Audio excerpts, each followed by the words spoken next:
October মাস, যে October মাস হলো breast cancer awareness month. বাংলায় বললে ব্রেস্ট ক্যান্সার সচেতনতার মাস। শুধু বাংলাদেশে না, সারা পৃথিবীতেই এই মাসটিকে ব্রেস্ট ক্যান্সার অ্যাওয়ারনেস মান্থ হিসেবে পালন করা হয়। বাংলাদেশেও এর ব্যতিক্রম কিন্তু নয়। আমি ডক্টর মোহাম্মদ একরামুল হক জর্দার, ক্যান্সার বিশেষজ্ঞ সার্জন। আমি আছি আপনাদের সেবায়। এই অক্টোবর মাস জুড়ে আমি চেষ্টা করব ব্রেস্ট ক্যান্সার নিয়ে আপনাদেরকে নিয়মিত সচেতন করতে। যদি কোনো রুগী সন্দেহ থাকে বা কারোর রিস্ক ফ্যাক্টর থাকে, তাহলে সে সরাসরি আমার চেম্বারে এসে ব্রেস্ট ক্যান্সার স্ক্রিনিং করে নিয়ে যেতে পারবে বিনামূল্যে।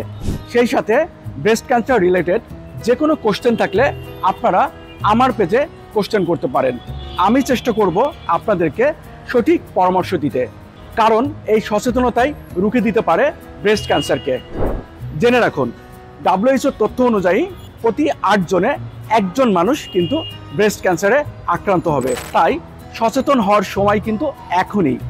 সময় ফুরিয়ে যাওয়ার আগেই আসুন আমরা সচেতন হই, আমরা ব্রেস্ট ক্যান্সার স্ক্রিনিং করি এবং আমরা ক্যান্সার আক্রান্ত হওয়ার আগেই ক্যান্সারকে শনাক্ত করি। কারণ সঠিকভাবে যদি আর্লি স্টেজে ব্রেস্ট ক্যান্সারের ট্রিটমেন্ট করা যায়, তাহলে ব্রেস্ট ক্যান্সার থেকে মুক্তি পাওয়ার সম্ভাবনা প্রায় 100%। তাই আসুন আমরা সচেতন হই, আমরা নিরাপদ থাকি। আল্লাহ হাফেজ।